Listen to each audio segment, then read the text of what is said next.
Well, hi everyone. This is I have had this car for 1 month review. It is a 2023 Honda Civic Sport Touring Hatchback. I like it a lot more than I thought I would, let me tell you that. So I'm going to go through and kind of show you some things that I like and some things that I maybe don't like as much. This is going to be a pros and cons kind of video. I wasn't sure how to format this, and I think that would be the easiest for me. So right now I'm sitting in the car, obviously, and I'm going to go over the things in the car that I like and maybe don't like so much. This is my favorite thing, this little grill, which is so silly. I call it the honeycomb. Don't really know what you actually want to call it. It's just a grill cover that goes over the vents. And you can, I like these little knobs, so you can point the air exactly where you want it, which I think is pretty cool. The air works great, it gets cold in the car really quick. This is the screen, the Supple Carplay, it's wireless. There's a wireless charger too, which actually works. It works great. You just pop the phone on there and it starts charging right away, which is so awesome because in my BMW, the wireless charging was very hit or miss, so this is actually nice. The screen is 8 inches wide. It's easy to use. The buttons, these are actual buttons, like the home, the back. This is an actual volume button, the dial, and a button. And then here, so you can search back and forth. Those are actual buttons. The rest is touch screen.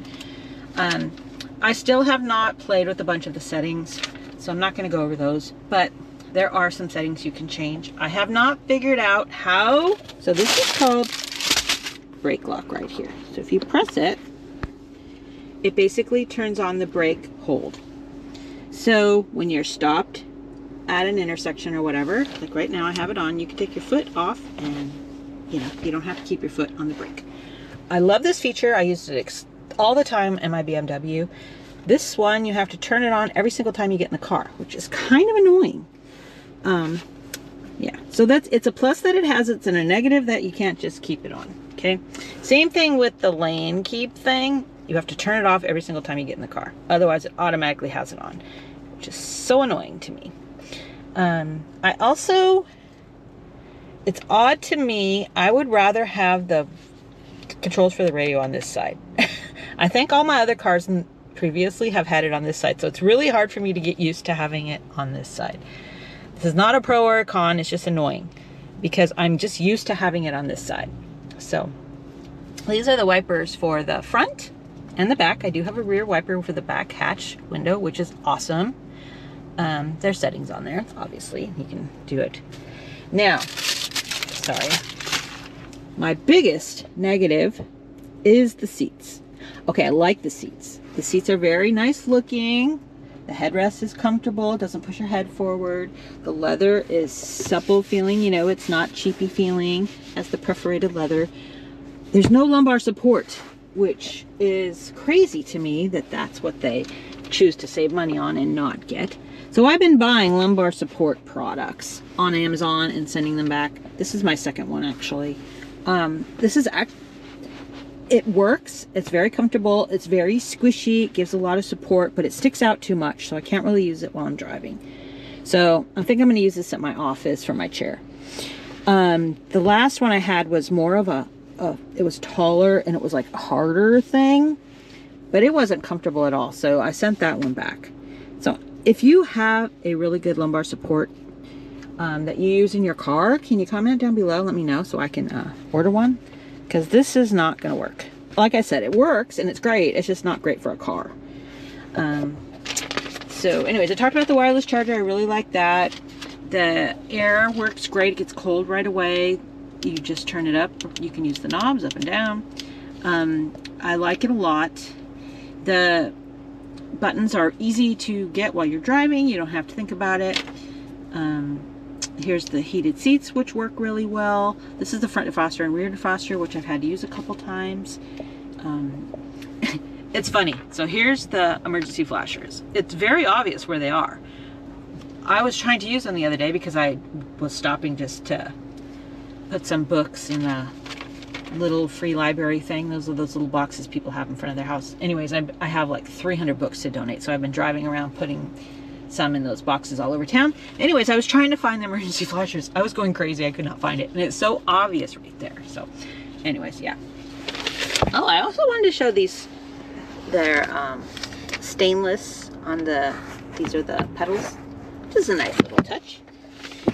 Anyways, yeah. So let's see, what else do I have in here that I wanted to talk about? Oh, CarPlay. CarPlay works great. It doesn't connect right away though. It's kind of annoying. So when you first get in the car, I'm gonna turn the car off and show you. When you first get in the car and you turn the car on, it stays on this screen until you press it. So this screen right here, oh, now it's blank. Come on, it's the Honda. Da, da, da. And then it comes up to this. So you have to press OK to get past it. And then CarPlay comes on. But if you're talking on the phone, there's a little delay there. So like if you're already talking and you get in the car, it doesn't automatically like pick up. But as soon as you turn the car off, the CarPlay does disconnect, which is nice. What else did I want to talk about in here? Oh, I wanted to show you there's not really any blind spots except for right there on the right back. I mean, you have the blind spot system in the car, so I could see on the mirror if there was somebody next to me and I was going to back, you know, change lanes or whatever. But yeah, there's no other real blind spots. I can see really good out the back. I have a seat cover hammock thing on the back seat. If you're wondering what that is, this is for my dogs so that they don't destroy the seats. So this is just a cover. But yeah, so I can see real good out of the car. I also like the size of the sunroof. I don't like when it's super big. I shouldn't say that. I don't mind if they're really big. I like this size better though. When it's just over the front and then, you know, when they're real big over the whole thing, it gets really hot in the car.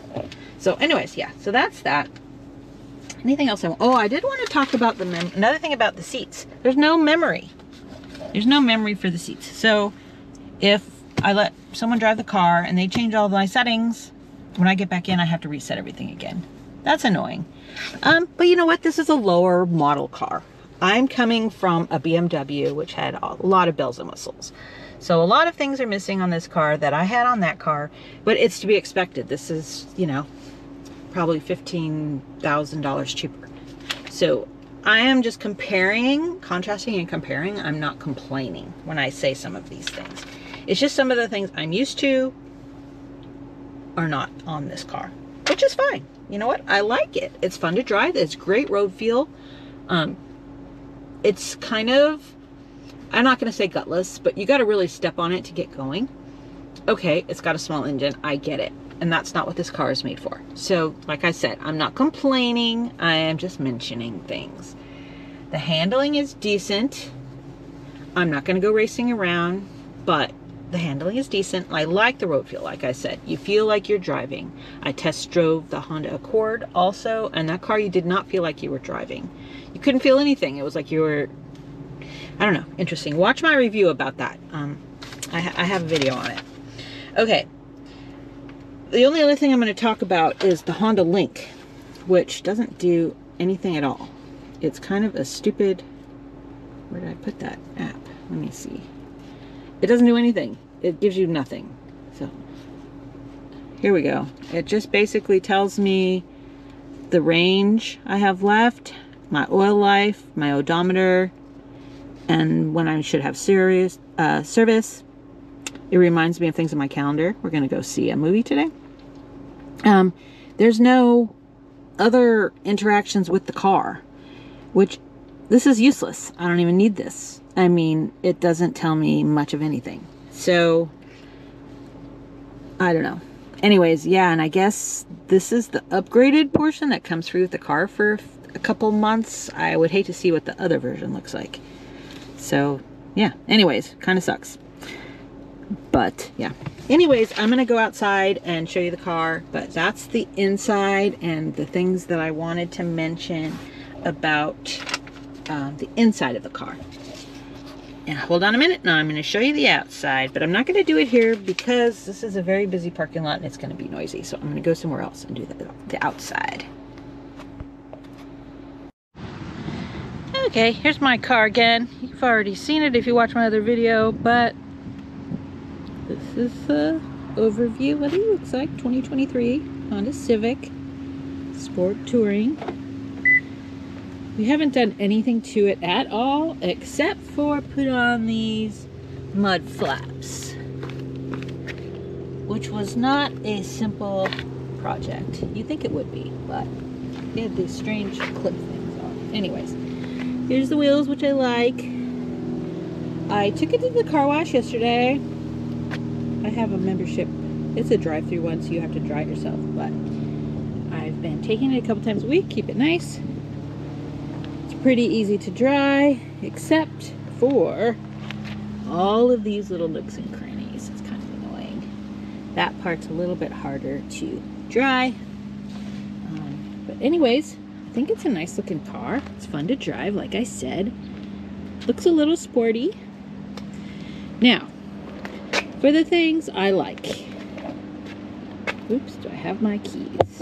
Because I learned that you have to unlock with the key fob in order to get the gas thingy opened. Here's my keys. So it locks with the key, and it's pretty cool. The capless gas filler, which is very nice. You don't have to worry about a cap. I don't know if you can tell, but it's basically capless, and this part here just closes over it, and then there you go. So that's nice. I like that a lot. It has the rear wiper on the rear window, which is nice. It's a nice big window. And if you kind of look at the silhouette, I park next to a Tesla at work, my friend's Tesla. It's almost the exact same silhouette, which is weird. Here is one of my complaints. So this opens easy enough. And there's plenty of room inside, which is nice. Here's all my junk. Oh my God, I'm so excited. I bought these for Christmas. They're LED. I wanted them last year and I didn't buy them at Costco when I saw them.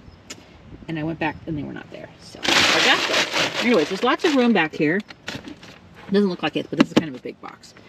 And there is a spare tire, which is awesome. But my concern, there's no button to close the hatch. Okay, that's fine, but it's heavy. It's not simple to close.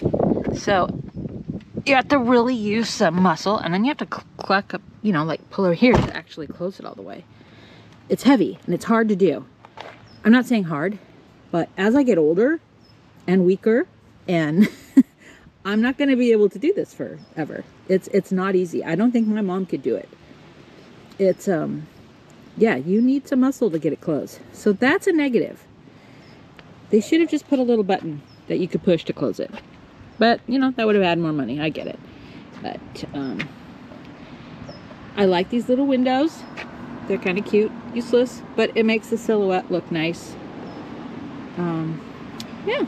I don't have anything else to really say about the exterior of the car. I like it. I think it looks nice. I like that there's the dual exhaust. I don't know if there really is dual exhaust, but it looks like it. And this part here, I like how it continues across. I think that looks really nice. Here's a Sport Touring badge, the Honda logo, the Civic logo. Yeah. Like I was saying before, the driving experience is better than I expected. I enjoy it. It's fun to drive. Gas mileage, not so great. I'm not really sure why. I have it in normal mode. I'm not driving in sport mode. I don't have the window sticker. They never gave it to me. And when I emailed them to try to get it, they kind of made a big deal out of it. So I don't have the window sticker. I'm not sure what the actual suggested mileage is for this car. I looked it up online and it said 28 to 33. But I'm not even getting 28. I do a mix of highway and city, and I'm getting about 26. My BMW got 28 to 30 regularly. So this is a much smaller engine and a much less powerful car. Maybe it's heavier. I don't really know. I'll need to do some comparisons of that. Like I said, it's not horrible. I just kind of expected better mileage, but I can use regular gas in this car instead of premium, so that's saving me some money. But I'm having to get gas pretty much once a week. And yeah, so anyways, I am driving probably more than I will normally. So anyways, it's great. Here is the tread of the tires. I don't know if I showed that before. These are the tires that came on the car. They are what? Conti Pro Contact Continental 235/40 R18. So who knows what I'll get next. Hopefully these will have a good life. I have a hard time with tires for some reason. My cars always end up needing tires way before it's expected. But anyways, yeah, so that's my review. There's a few little things I would change, a few little things I don't really exactly love, but I can live with, and there's a lot that I really like. Overall, it's nicer than I thought, more fun to drive than I thought, and I'm happy with it.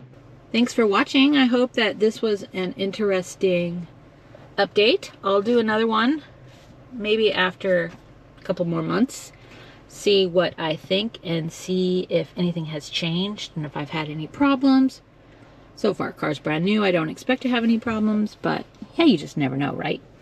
Thanks for watching, and yeah, see you next time.